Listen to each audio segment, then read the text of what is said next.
Yes? Alright, start whenever you are ready.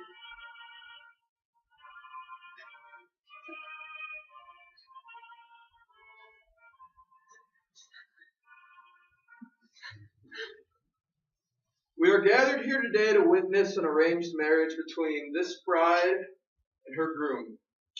An arranged marriage can also be called a forced marriage, depending on the circumstances. According to Jennifer Bowman, journalist and researcher in social studies, published in Journal of Comparative Family Studies in 2013, the common age group for a female in India to be involved in an arranged marriage is 18 years old, which is relatively close to most of the females here at this wedding. And for males, the age can range anywhere from 15 to 80 years of age. As an internet ordained priest who has been performing arranged marriages for many years, I have spent a lot of careful research in this developing issue. An arranged marriage is a complex process that involves multiple parties. We will first go through a medical perspective of arranged marriages.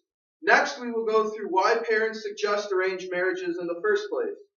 And finally, we will state why people such as the bride would be against arranged marriages anyways. If anybody objects to this marriage, speak now or forever hold your peace. I object to this marriage from the medical standpoint. Not only is forced marriage unhealthy for the young bride mentally, but also physically. How the relationship looks on the outside may not at all be what the couple is going through, nor what they have to endure on a day-to-day basis. As reported by the British Medical Association in an article called Victims of Forced Marriage, written in 2004, non-consensual sex within marriage is rape, and health professionals may also be consulted by individuals showing physical signs of forced intercourse. This shows how large of an impact is being made in this girl's life who is only 14 years of age. She is being forced into marriage and also being forced into doing things that she may not want to do at her young age, which may cause harm to her well-being. In many cases from my previous patients, a bride from a forced marriage wants to get out in any way that she can, and unfortunately, a majority of these times, suicide seems like the only option. According to the U.S. National Library of Medicine, written by my coworker, Saxby Pridmore, in 2013, in the article Suicide and Forced Marriage, in the forced marriage setting, suicide represents a means of avoiding potentially distressing events, entrapment, and control by others, or as a loss of keenly anticipated positive future. Seeing here that the young lady feels trapped is a heartbreaking situation. This is the man who she is going to spend the rest of her life with, and she wants to commit suicide because it is not the man she loves or wants to be around. Forced marriage has been causing suicide since it first began. There is potentially no other way out of the unhappiness that has been brought upon the bride. Forced marriages have always been compared to love marriages. There is a colossal difference regarding these two. As reported by Digital Media India in 2011 in the article Arranged Marriage, Living with Abuse, written by Jennifer Gottschalk, Dr. Ramani Sundararajan, a New Delhi psychotherapist, says she finds more abuse in arranged marriages than in love marriages. Since there is no choosing of your spouse in forced marriages, there is usually no love between the husband and wife. Since there is no love, there may be hatred created. Abuse can stem from hatred and can cause major damage to the wife's happiness, comfort, and security. She also has to go through the whole situation alone, since she cannot vent to her husband or her parents, who are the ones who put her through this entire situation. Dealing with abuse should not be something parents would ever want their daughter to go through once, let alone her entire life. In Yemen, we as men are in charge of everything. According to a report in 2010 by the Social Affairs Ministry, more than a quarter of Yemen females married before age 15. Child marriage and forced marriage are the way that we treat marriage. We consider women as property. In Yemen, a father was arrested by an armed forces action because he was trying to marry his 8 years old daughter to his nephew in January 2014. In this incident, the girls had no idea she was getting married. The girl's mother tried to stop this marriage. However, she failed when her husband threatened to divorce her.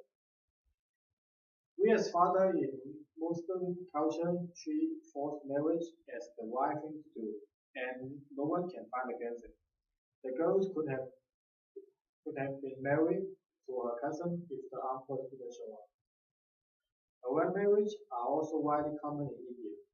Since the United States has a lot of Indian immigrants, we are called New India, and we have the new perspective to treat our child's future. The New India children are raised and educated in the United States, so they have the culture that is completely different from India. Although arranged marriage is a tradition in our country, we will still allow them to have the freedom to date and get married for life. But arranged marriage is still an option. Monica Luha, whose parents were new back in India and had arranged marriage, who wrote in her article.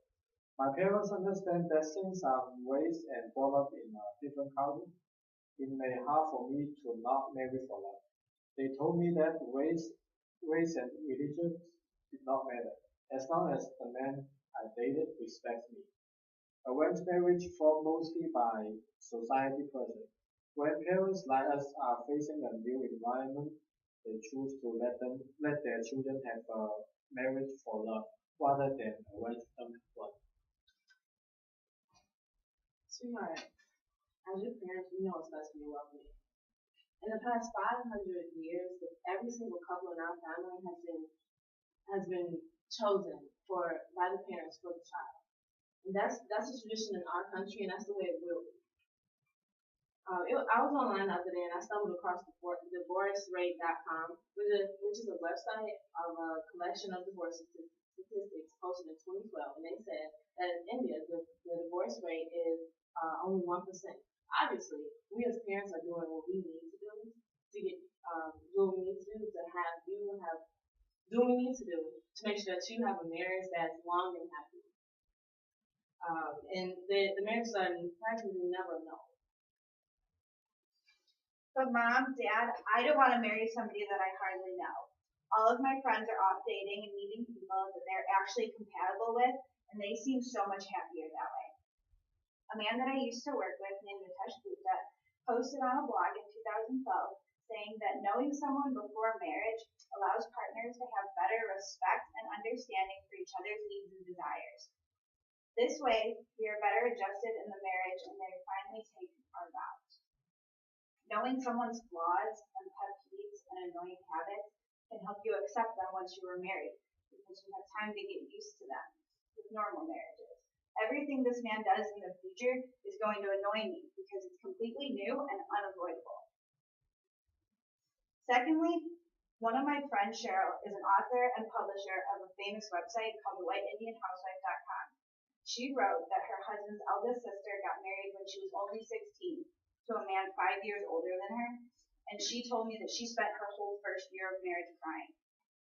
If I were a 16-year-old forced to marry a man who was 21, I would spend all day crying too. The ritual of arranged marriage is caustic and dangerous for not only the relationship, but also me, the bride, that is being forced to marry someone too early in life and to somebody that I don't even know or love.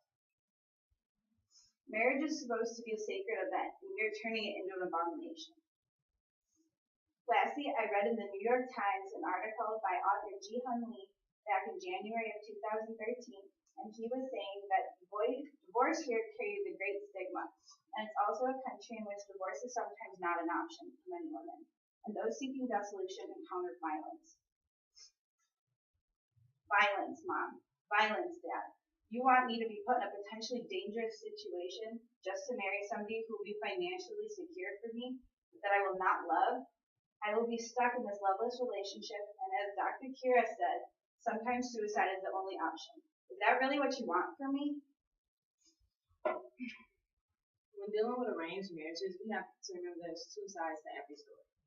Arranged and forced marriages are defined as a complex process that involves multiple parties with conflicting perspectives. In India, that belief is shared amongst most people. There are, however, some that do not agree with it. For instance, the child being married off typically does not agree with this shared belief. And usually both parents agree, but in some cases, like we've seen, the mother shows compassion or the father might show compassion, but is not shared by both parties. So it does not influence the end result of the marriage. The parents arrange and force these marriages for financial gain. In India, because of arranged and forced marriages, the divorce rate is at an all-time low. So the parents believe that their decision is also right based off of this. However, they do not consider the health risks that they are forcing upon their daughter. The chance of suicide rockets because the only way out to these brides is suicide. So now that we've heard the medical perspective, and we've heard the parents' perspective, and we've heard the bride's perspective, I ask again, does anyone object to this wedding? No? You may now kiss the bride.